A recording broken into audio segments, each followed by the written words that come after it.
Le schéma à l'écran représente un aménagement type. The graph on the screen is the standard layout for a hydraulic power plant. We're going to detail the drawing. We see the dam, first of all. This is the essential component of a hydraulic power plant. The dam is across the river and it creates a lake. We also have the drawdown zone, the variation of the level depending on the operating mode for the turbine. Water is then derived into an intake pipeline, which could also be a gallery dug directly into the ground. There could be a penstoke pipe that drives the water directly into the power plant where the turbines are found. And when the water leaves the turbines, it goes through an outlet canal directly into the river, and the river is sent back into the river. Between the dam and the junction with the outlet canal, there is a short-circuited section. Now, this short-circuited section plays an essential role because it must always receive a reserved flow, which is necessary for local fish life or water life, and also to feed the surrounding aquifers. It is absolutely essential that the dam is made in such a way that the water can continue flowing when the power plant is stopped, or when the dam reservoir is full, or when there is more water going into the system than can be processed by the plant. Now, if we look more closely at the system, we see the dam, which is across the river. There could be a very small dam. Here we have, for instance, the Juku Dam, a wall of less than 2 meters in height. But on the right-hand side, so the left side of the picture, there is a gallery going straight into the mountain to feed the power plant. The Girotte Dam in the mountains in the Savoie area is very big. It's made of multiple arches. Most dams in France are concrete dams, but made with different technologies. The first one you see on the left is a roller compacted concrete. It's a wall built in successive layers of concrete being compacted, and it is the weight of the wall that will oppose the pressure exerted by the water.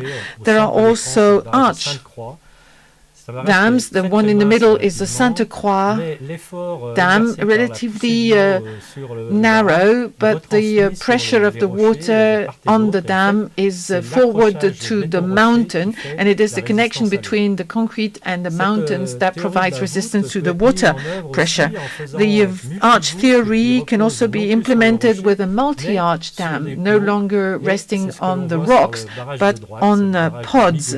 Here we have the Miguelou Dam in the Pyrenean Mountains on the right-hand side of the picture. The water reservoir is held by a multi-arch dam. There are also weight arch dams, a combination between the concrete dam that we see at the top and an arched dam. Here we have the Dordogne River, where the dam opposes the pressure, and at the same time the water pressure is also transferred to the embankments. If we have low head dams on the Rhone or Rhine River, there are pods being built into the river, and each pod is connected by a vein which is opened or closed depending on how much flow is needed. Another kind of dam, the embankment dam, which oppose the water pressure, and most of the time these fill-in embankment dams are made from waterproof material, either a clay core at the center of the dam, or a waterproof membrane which is placed on the upstream side of the dam. Here we have the biggest dam in France, probably even the biggest in Europe, the Serponçon Dam in the Alpes Mountains. So we said there was a penstoke pipe, which could be a gallery. going through the mountain, or if it is granite, the gallery could be made of granite, or it could be coated after drilling. The inside of the gallery will be coated in concrete. After the gallery, we have a penstock pipe, most of the time made of steel. However, currently, synthetic materials are being used more frequently, although only for relatively limited heads, maximum 100 meters. Here we have the core of the hydroelectric plant, the turbine, and depending on the head, the turbine type is entirely different. If we're talking about high head systems, the turbine will be of the Pelton type, left-hand side picture, turbines rotating in the air and that are only pushed by the water jet hitting them. If the turbine is inside the housing so that water doesn't get sprayed everywhere, but one needs to remember that the push is exerted by the water directly on the turbine, a bit like the small windmills we used to build in rivers when we were children. For intermediate head water plants, we have the Francis type turbine.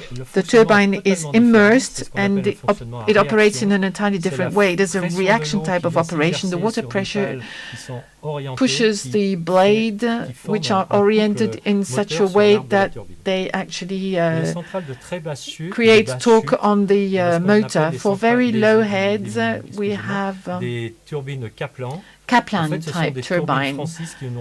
Francis turbines with only 4 or 5 blades, which can be oriented depending on the flow. The blade will be oriented the same way that it would be on a helicopter in order to improve yield. Here we see the cross-section of a hydraulic power plant. Generator, this is a Francis turbine. We see the intake pipe around the turbine. We also see the shaft, which drives the alternator rotor. The alternator produces a magnetic field which excites the stator, and we can see the water coming in from the left-hand side, going around the turbine and then down into the suction system.